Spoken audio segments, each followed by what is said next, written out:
Hello everyone, my name is Andrew Lisowski. I'm a Senior Technical Applications Manager at Leica Biosystems, and I would like to present to you the webinar called Fundamentals of H&E Staining. So here are the today's learning objectives. We'll talk about routine staining and what it is.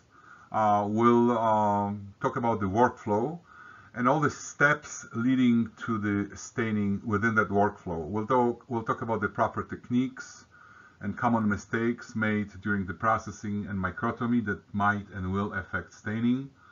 The science of H&E staining itself. We'll talk about the different staining methods, staining dyes, and all the other ancillaries or reagents that you need actually to perform that staining.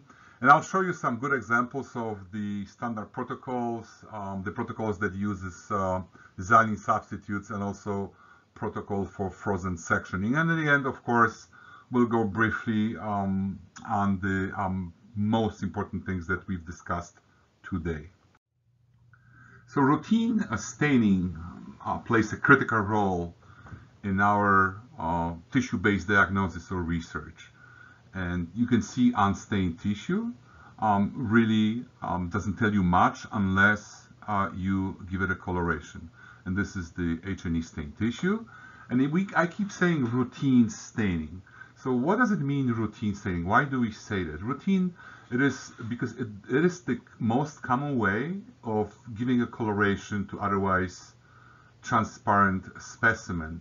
It is relatively fast. You can do it within 35, maybe 45 minutes. And this is relatively inexpensive. This is actually the least expensive way of providing a colored tissue to a highly skilled pathologist who can then use it for the diagnosis. A first time in the history that very H&E protocol was used by a physician 150 years ago. And still today, there is no better method in terms of time and cost. So hence routine staining. If you need to learn more about the tissue or the routine staining H&E doesn't answer all the questions, then the advanced staining might be used. So when I say advanced staining, this is immunohistochemistry and cytohybridization, but that's only done if additional information is needed or the information that is not provided by H&E or routines. Here what you're looking at is a simple diagram for histology workflow that is true anywhere you go in the world actually. All those steps are very similar, if not identical, and you can see routine staining or staining step is toward the end, and you wonder if any of those preceding steps, the grossing, fixation, processing, do they or might they affect staining quality? And the answer is yes. I'll show you some of the things that you can avoid to have this perfect or optimal staining. Before I talk about the steps that could and might affect the staining, let me just quickly show you the difference between preparing paraffin and frozen sections. So on the top, this is the preparing paraffin sections where you fix the tissue, and this is usually a long step. If this is a routine piece of tissue, it takes overnight. Usually it's a formaldehyde-based fixative. Then you would gross the tissue. That means you would make this tissue fit a cassette, so some trimming might be involved unless the tissue is very small and it just fits a cassette perfectly fine. Then you would process the tissue. That step is one of the longest. If you are handling a large piece of or large sample or specimen, that could last overnight, 12, 16 hours even, if it's a specimen with a lot of fat. This step is simply replacing water locked in all the cells with the liquid paraffin. Once the paraffin solidifies, of course, you would create a block, paraffin block. The paraffin at that point provides a support for the tissue that you're going to cut or section on the microtome. So that block is being sectioned into the ultra-thin sections that are placed on the glass slide of your choice. After drying the slides, and that has to be really done meticulously, you need to remove all the moisture. That moisture or the water that is trapped in between tissue section and a glass slide might, during the staining, dislodge the specimen and cause the tissue from falling off. And people will wonder whether they use the right slides for that step. Maybe there's something wrong with the adhesiveness slides. But very often people try to rush, and that step is not done correctly. So make sure that you really dry the slides very well. Once this is done, only then you are ready to for staining. The preparation of the frozen sections, on the other hand, is much shorter, and the steps are fewer. Freezing the slides, you can freeze the slides with liquid nitrogen. You can isopropanol submerge tissue on a dry ice. So there are several different methods to do that. Once you freeze the tissue, you would create a block, but now that block is not made from paraffin. Block is made from a special media, frozen sectioning media. And just like the paraffin block, now this frozen block would be sectioned on the cryostat. But the idea is the same. You would create thin sections placed on a glass slide, and then you would fix the tissue, because don't forget that tissue is a raw tissue. You really want to fix it. So usually you would use cold alcohol or cold formaldehyde, acetone. There are many different ways of doing it. After you fix the tissue, you are ready to stain. The biggest difference, of course, is turnaround time. We all know that the cryosectioning or preparing frozen section stained slides takes literally an hour. And this is done routinely in every hospital around the world. The doctors would need results quickly, and it could be done in an hour. On the other hand, the paraffin frozen sections, if you do it right, if you're dealing with the oversized or large piece of tissue, that could last 2 days actually. You need a lot of time to fix the tissue, usually overnight. You would need to process the tissue, usually overnight, so the time adds up, and again, it lasts that long. Tissue quality is what suffers when you're dealing with the frozen sectioning. It's fast, as I mentioned. You can have the results within an hour. However, the morphology is very poor comparing to your FFPE or formalin fixed paraffin embedded sections. I have mentioned that the steps leading to the staining might and will affect staining, and this is the first one: fixation and processing. So whenever you use fixative, formalin or formaldehyde-based fixative, it has to be of a high quality at the known pH. That pH needs to be very close to 7. If the pH falls below 7, reaches 5 or 6, you might see something called a formalin pigment, which are deposits of the acid formaldehyde hematine. Some people might think it has to do with the precipitation of the eosin or hematoxylin, which is not the case.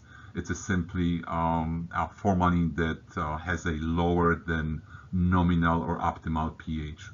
And of course, under processing is a bad thing to happen.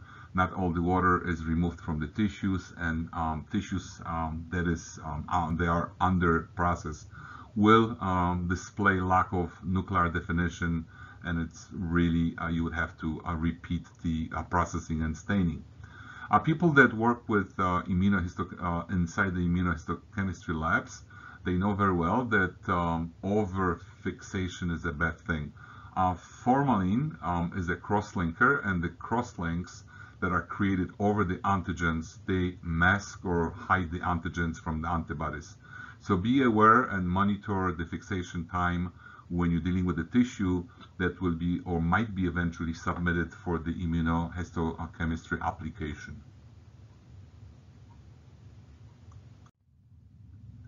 What about microtomy? Can microtomy affect staining? Of course. The first big one that people don't realize is the thickness. So if you have a lab with multiple associates or colleagues working next to each other, one person can cut at 4 microns, another person can cut at 5 microns. They might not even know about that difference. Or one microtome is older and it's really not well maintained, and so even the setting says 4, the microtome cuts at 5. Keep in mind, that 1 micron at that thickness can contribute up to 20% of difference. So 20% thicker tissue will absorb much more dyes, right? So we are throwing hematoxylin and eosins, so tissues like that will be darker. So we might have different results from the very same lab, even though the slides will go through the stainer at the same time. Another thing is to use proper slides, and you might wonder what slides will have to do with the staining. Well, actually they do. What we always recommend is use, if you can, the premium slides. Premium slides are the slides that are coated with the polymer or silane polymer. Those slides do not give you or will not give you the background. Slides that are coated with amino acids or proteins, they will give you the background. Some pathologists don't mind, but some people don't like that at all. And so in order to avoid that blue background that might somehow hinder the coloration, is to simply use the premium coated slides.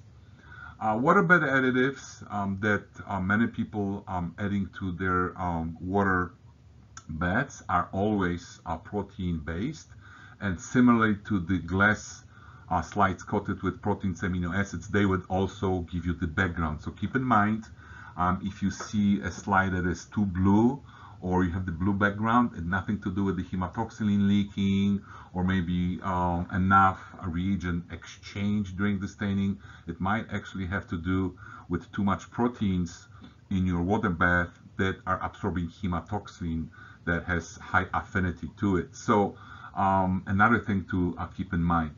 And of course, lastly, you can see here on the bottom, this is example of the section or ribbon being floated on the water bed. So a good histotech will always remember to pick up the sections that are somewhere in the middle. Do never pick up the first couple of sections because they tend to be thicker. The sections toward the end, they are too dry, and the morphology will be not optimal. So always pick the sections that are they look good to you and right in the middle in the ribbon that you're floating on the water bed.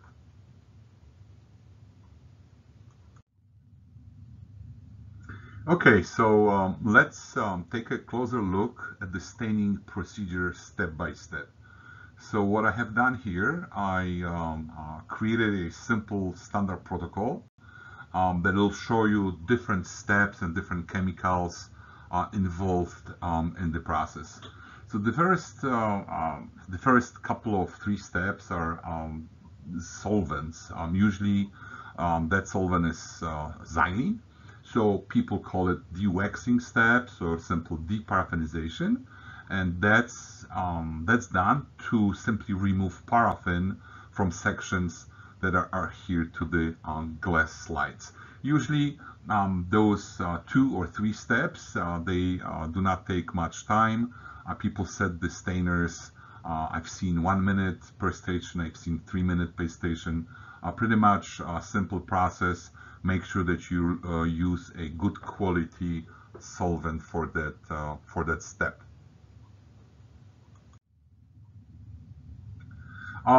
Next series of events would be hydration.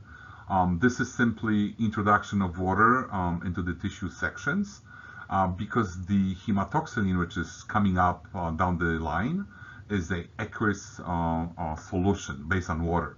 So you want alcohol first station to remove xylene and then slowly decrease the concentration toward the hematoxylin.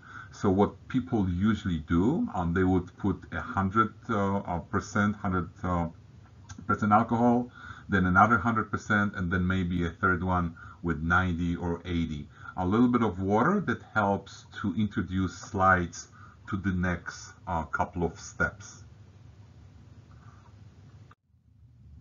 After a quick rinse in water, the slides will reach hematoxylin. Hematoxylin, as I mentioned, is water-based. It's positively charged and will seek out anything negatively charged within your specimen. What is negatively charged? Nucleic acids are. Nucleic acids are mainly located within the nucleus, and so nucleus will be stained after that step with the hematoxylin. The very important step in the procedure is this one. It's called differentiating, and this is where you need to know exactly which acid you need to use. So differentiator is always a solution of acid, and that could be a weak acid or a strong acid. If you're using a regressive method or regressive hematoxylin, that acid has to be a strong acid, like diluted hydrochloric acid. If your hematoxylin is of the progressive nature, or your staining method is a progressive method, that acid must be a weak organic acid. That's very important because if you make a mistake and you use any acid, you might remove too much hematoxylin and your staining will look very pale. You would have to most likely repeat it. If you're using regressive hematoxylin and you're using acid which is too weak, in this case, your staining will be way too dark. So you have to know what type of hematoxylin you're using and use that differentiator correctly. So after yet another water rinse, we will come to the bluing step, which is needed to convert reddish purple hematoxylin to a blue or purple blue color. You might be surprised and ask yourself, why do I need that step? Because hematoxylin is blue. Didn't we say that? No, it is really a purple. So if you would stop or remove that step altogether, your slide, your nuclei would be stained purple or reddish purple. It'll be dangerously close to eosin shades.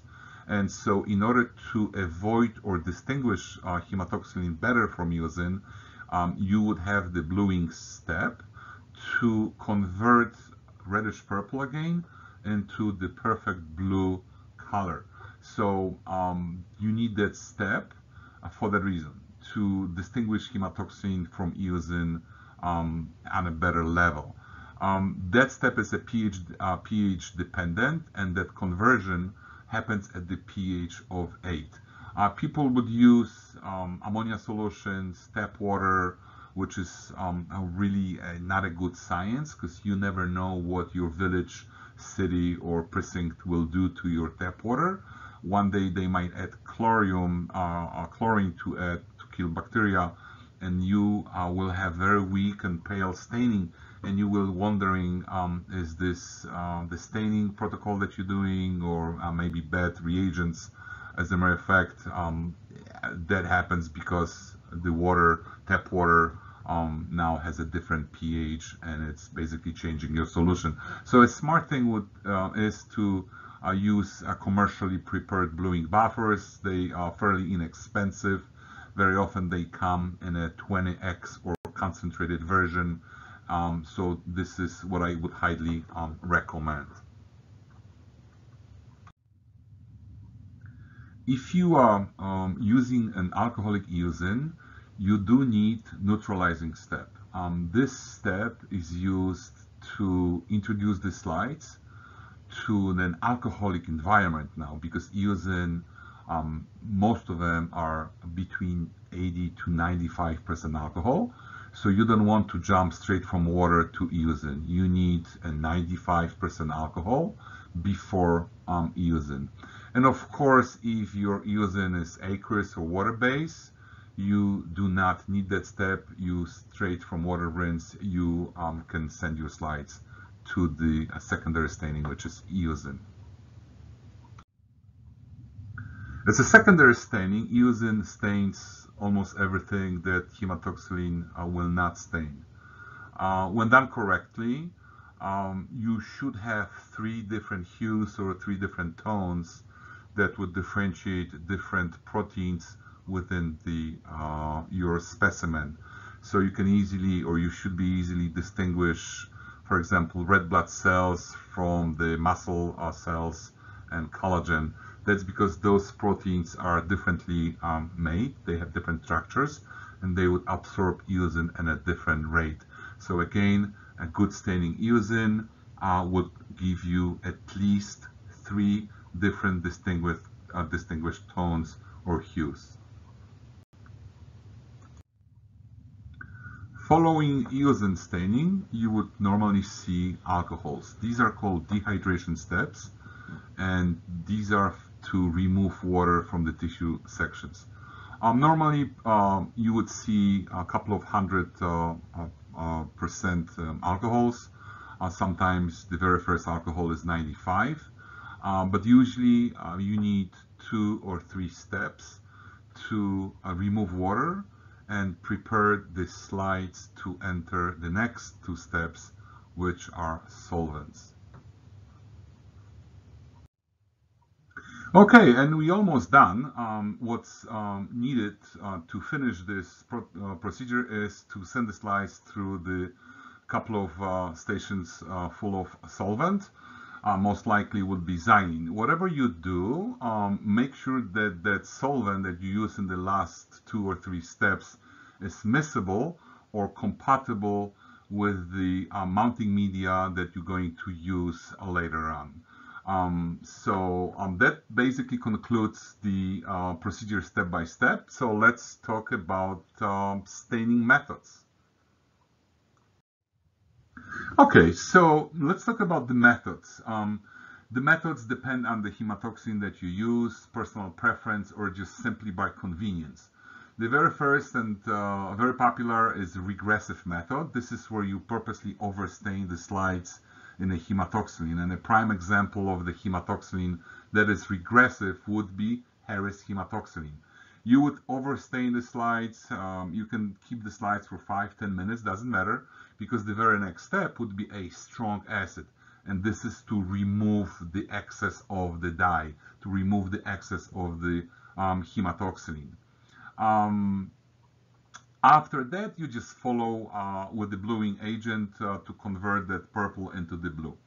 Second method is the progressive method. This is the method where you stain to the point that you like. So you have to validate that protocol in your own lab and see which or what intensity you like the most. So let's say you settle at 2 minutes and 35 seconds. So this is the immersion time, and there's no acid whatsoever because the slides are stained perfectly. There's no need to remove anything. And then you follow with the bluing reagent.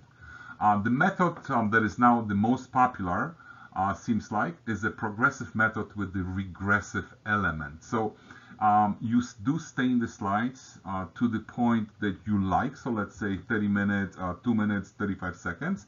And then you follow up with the acid, but that acid must be weak acid. This is just to remove non-specific staining and all the background. So what you're doing, you're removing just a very little bit to beautify the slide. And then you follow up with the bluing agent. So 3 methods: regressive, the most popular hematoxin would be Harris. Progressive method would be anything like Mayer, for example, and a progressive method with regressive element, and a progressive hematoxylin with weak acid. Where does hematoxylin come from? Well, you probably know that. It does come from the logwood tree. You have a tree picture here on the bottom left. Tree is endemic to only certain regions in the world. It grows in northern part of South America and Latin America. That tree was used as long ago as 500 by Aztec and Mayas. Actually, they did use hematoxylin to dye their clothing, to use the dye as a war paint.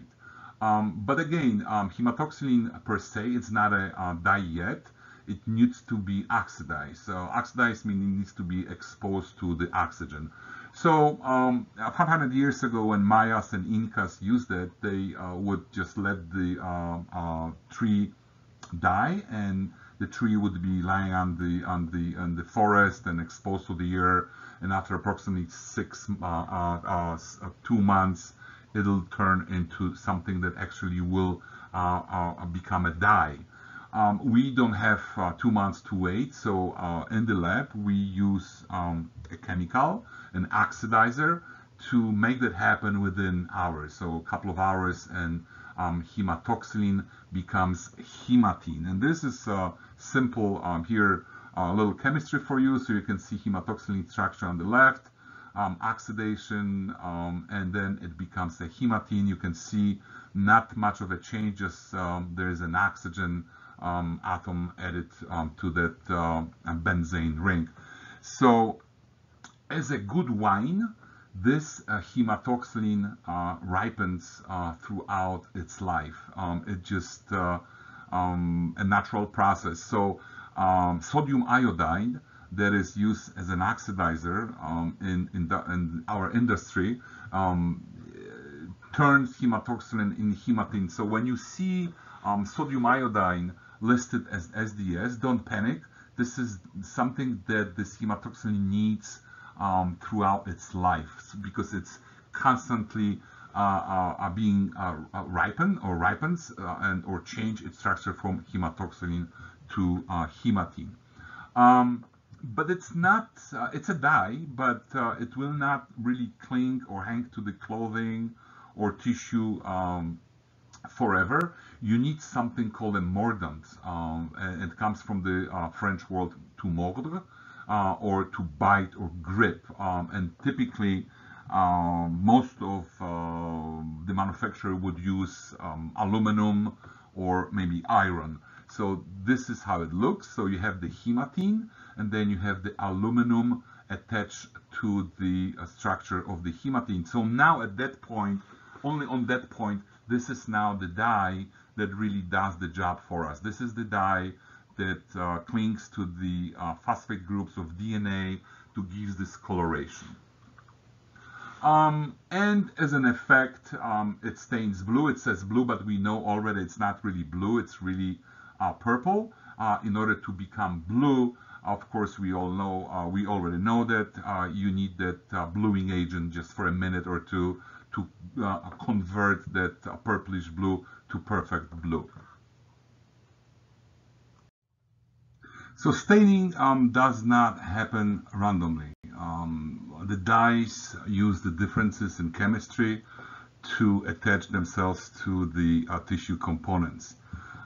So we all know that hematoxylin is positively charged, and what you're looking at is really not a hematoxylin. It's really, you know by now, it's a hematine combined with aluminum, or people would call it alum-hematine. That's the name that you might come across in the literature.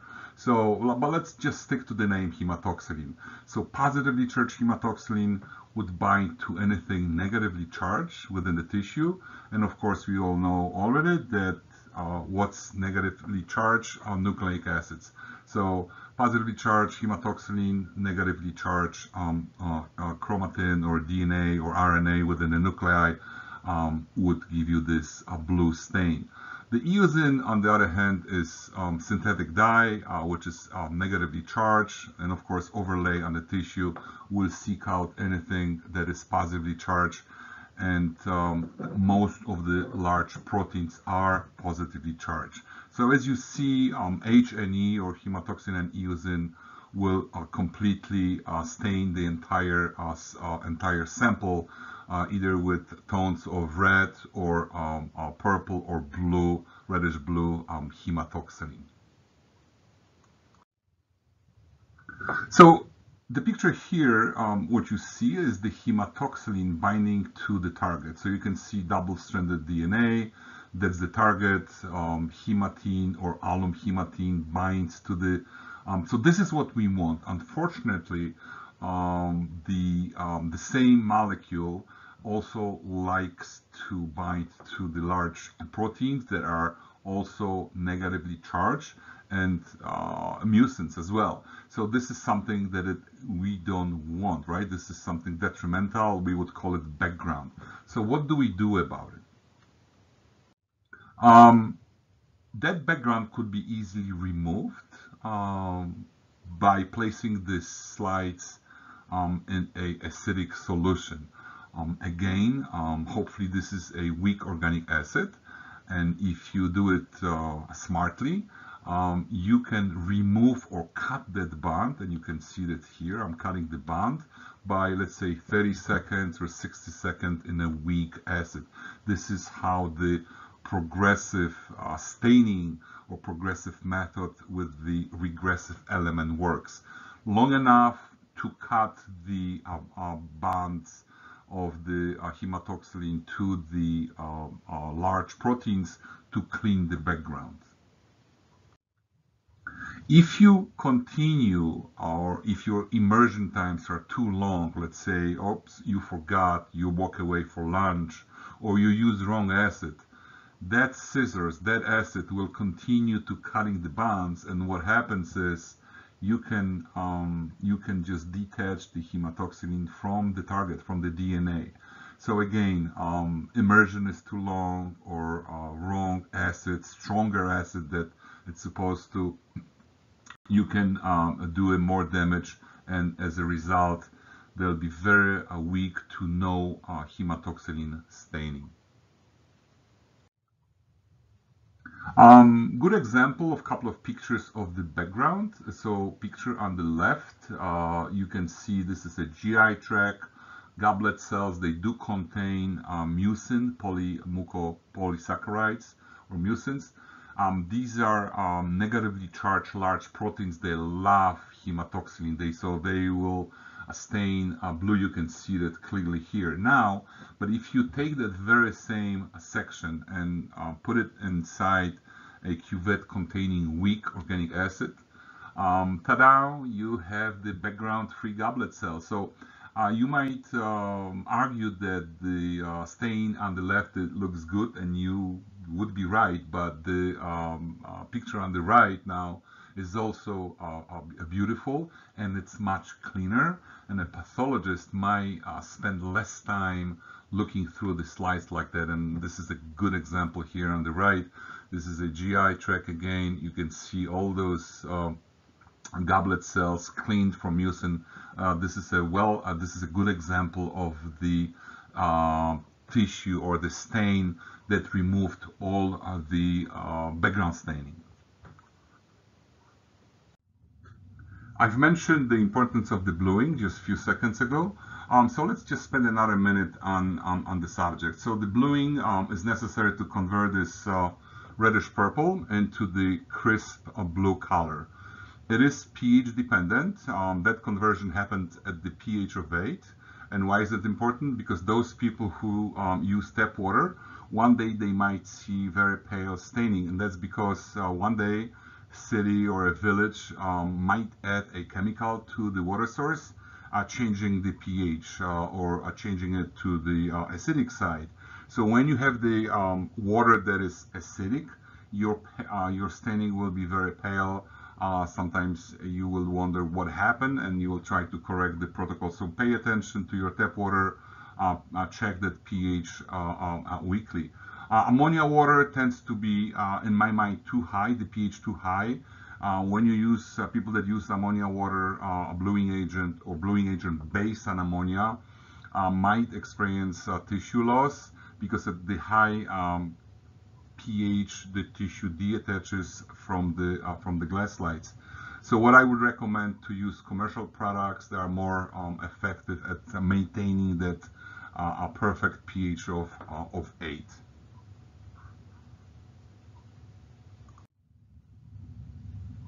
We have spent quite a bit of time talking about hematoxylin, but what about eosin? Eosin molecule, this is synthetic dye, so it's not natural as hematoxylin is. Eosin is positively charged, so it would naturally seek out anything that is negatively charged within the molecule. You could, or you can, dissolve powder eosin in water, make it aqueous eosin, or in alcohol, make it alcoholic eosin. Typically, and people would ask us quite a bit, what is the preference or what is the concentration of the powder eosin? The answer is anything between 1 and 5, and also the addition of acetic acid are very important to its formulation. So when you see acetic acid within the SDS document, do not be surprised. It's there for purpose, and it's to deepen the coloration of the eosin. And again, eosin, a good eosin staining should always give you this beautiful 3 different shades or hues of red. Just for fun, I added this picture. You might be surprised seeing it here in this presentation. This is actually a painting done by Van Gogh years ago, 100 years ago. Interestingly enough, Van Gogh also used eosin. He didn't use eosin to stain the slides. He used it to paint the flowers. They originally were red, but with time, eosin fades, and those flowers you can see here on the picture, now they blue. So fading, eosin fading, it's a natural component. Now we know how to prevent that, but years ago, of course, people didn't know.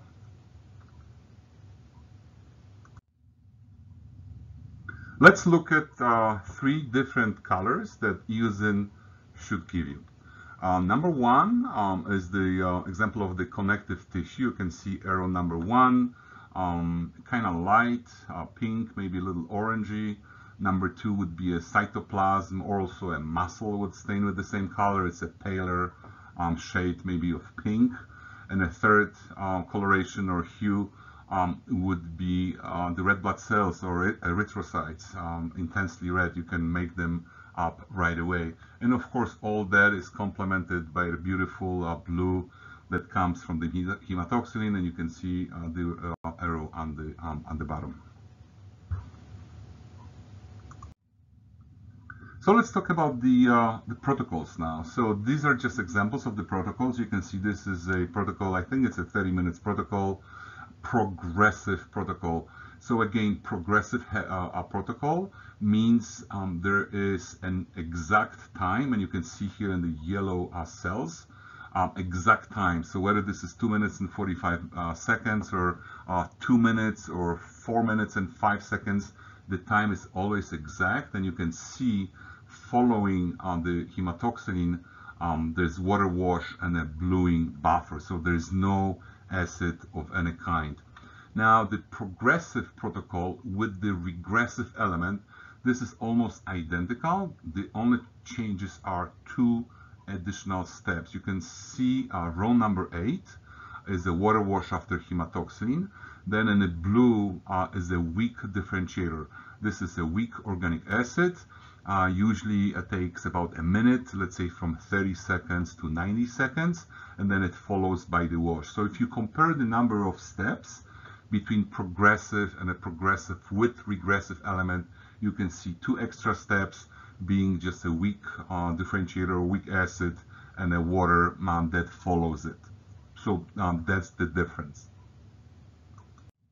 A regressive protocol, you can see in orange now, or regressive hematoxylin like Harris, you purposely overstain the slides. You can go for a minute all the way to 10 minutes if you wish, doesn't matter, because you will bring a strong differentiator.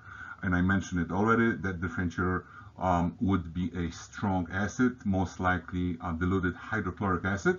Now you don't need much time because that acid is so strong. So it's no more 30 or 90 seconds.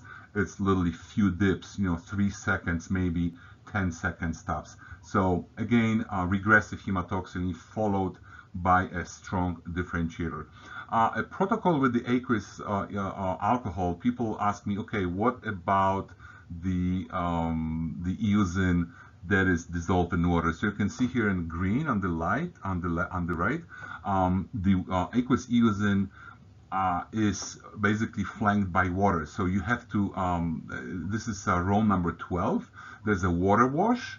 The slides from water are going directly to the aqueous eosin and then again to water. So that's the typical or example of the protocol with the aqueous eosin. Okay, so now you know the basic differences between progressive and a regressive protocol. So let me spend just a few seconds on some details of both of those protocols. So what you're looking at is a progressive protocol, and I'm going to use the nomenclature we've learned in this webinar. So you can see the first couple of steps are deparaffinizing steps or dewaxing steps. Those steps can vary. You can have 2 or 3 of those. This is perfectly okay, as long as you are sure that you're removing all the paraffin. So the timing can also vary. It could be 2 minutes, 3 minutes, 1 minute, as long, again, there's no more paraffin on the slides. That would go to the hydration steps. You can see alcohols, 100% alcohols in the hydration steps. It goes to the water before hematoxylin, progressive hematoxylin, exact time. That follows with water. There's no differentiator, no acid. Remember, this is a progressive protocol. Bluing step, all you need is really a minute at the most, followed by the quick water wash and neutralizing alcohol. This is the step where you introduce your slides to the alcoholic eosin environment, assuming you are using alcoholic eosin.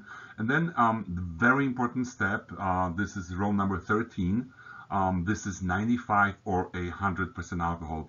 A lot of mistakes that I see is that people use wrong strength of the alcohol. If you want to retain the full color of the eosin, that step must be 100% alcohol. If you want to remove a little bit of eosin, or some people call differentiate eosin, you might want to use 95%.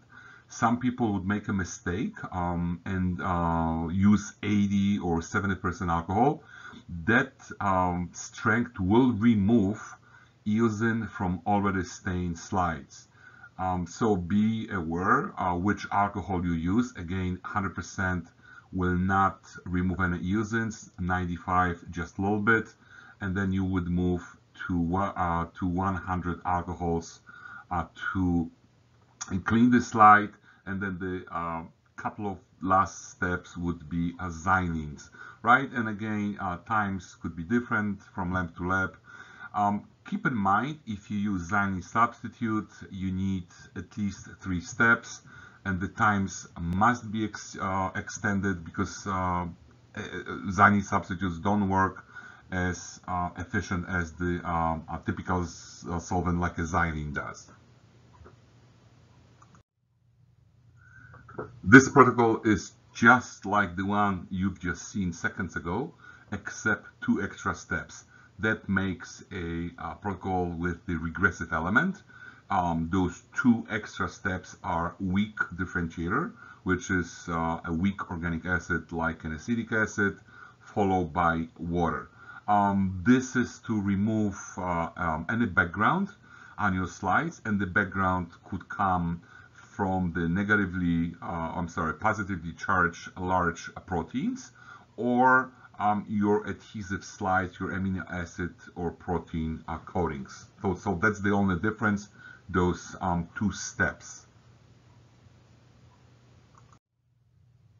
Regressive protocol, deparaffinization, hydration, regressive hematoxylin, which tends to last longer, because you overstain that slide with the dye, so it could be all the way to 10 minutes.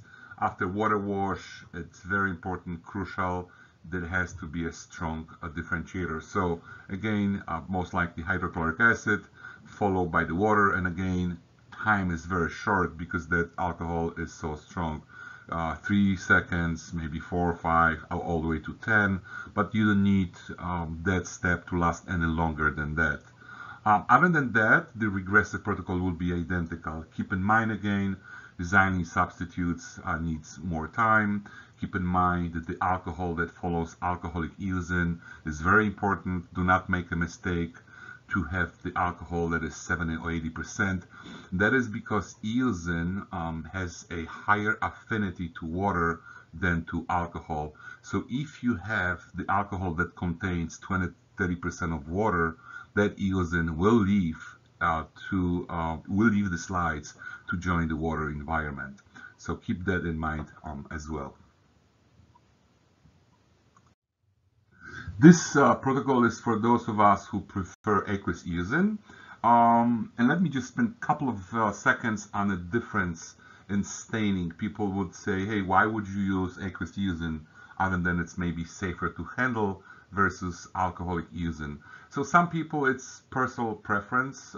This is how you were trained, the preference in coloration, depthness, intensity. Overall, aqueous eosin is somehow lighter, or you might call it paler. So if you prefer that coloration, aqueous eosin would be an ideal choice for you. When you make that switch from alcoholic eosin to aqueous eosin, just keep in mind the neutralizing step, which is the step just before eosin, cannot be alcohol because now the eosin is dissolved in water. So simply water wash, that is thereafter the bluing buffer, and then eosin, and again water. So there's no alcohol whatsoever. Other than that, this protocol is identical to the protocols we have just seen. This protocol shows you xylene substitute usage. This is just for you to memorize a little better that when you do use xylene substitutes, you do need that extra time and an extra step. So the middle part of the protocol, there's absolutely no changes. Whether this is your progressive or regressive protocol, it doesn't matter. Just keep in mind using xylene substitutes, you need that additional step added. So 3 steps in front, 3 steps ideally in the back with the increased time. So it's no more 2 minutes, it'll be 3 minutes. You know, on average, you just increase the time by 50% to make sure that you either remove all the paraffins during the dewaxing step, and you remove all the alcohols during the clearing step. Frozen sectioning protocol, comparing to the protocols you've just seen, regressive, progressive, is almost, you might call it very primitive. It's very short. It doesn't last longer than literally a couple of minutes. The thing to remember is to fix the tissues immediately after sectioning, and there are several different methods depending on your preference. You could use concentrated cold formaldehyde, cold alcohol, formalin, acetone. So literally there are a lot of different protocols for that step. Once the tissue is fixed, the slides go through a rapid staining. Each step is usually 10 seconds or so. People call it dips, so 1 dip, 10 dip, and it could be used as a progressive, as a regressive. The choice is yours. Very often it depends on the situation in the lab, whether you have additional stainer or little stainer. So, but in the end, again, you don't need that many steps. 12 steps will do to stain that frozen section. So let's summarize the most important points from this webinar. Hematoxylin staining. So we've learned that hematoxylin is really not a dye. It needs to be oxidized and needs to be combined with the metal ion. That metal most likely would be aluminum, hence the name aluminum or alum hematine, which is positively charged, and it would bind to negatively charged molecules within the tissue, giving this blue coloration. Differentiating step is the step that uses either weak or strong acid. This is to remove either a background or excess of the staining. Bluing step, very short, no more than a minute. pH dependent. pH of weight. This is when that conversion from reddish purple to blue happens. Important thing from this is to use a good quality bluing agent, ideally industrially made, and not relying maybe on a tap water that we all know that pH could change from day to day. Eosin staining. This synthetic molecules, is negatively charged. It'll bind to positively charged proteins within the cytoplasm, connective tissue, muscles, red blood cells, giving them this 3 different shades of red. I wanted to thank you very much for choosing this webinar. I hope it was helpful, and I would like you to invite you to many more that you can find on our website. Thank you, and so long.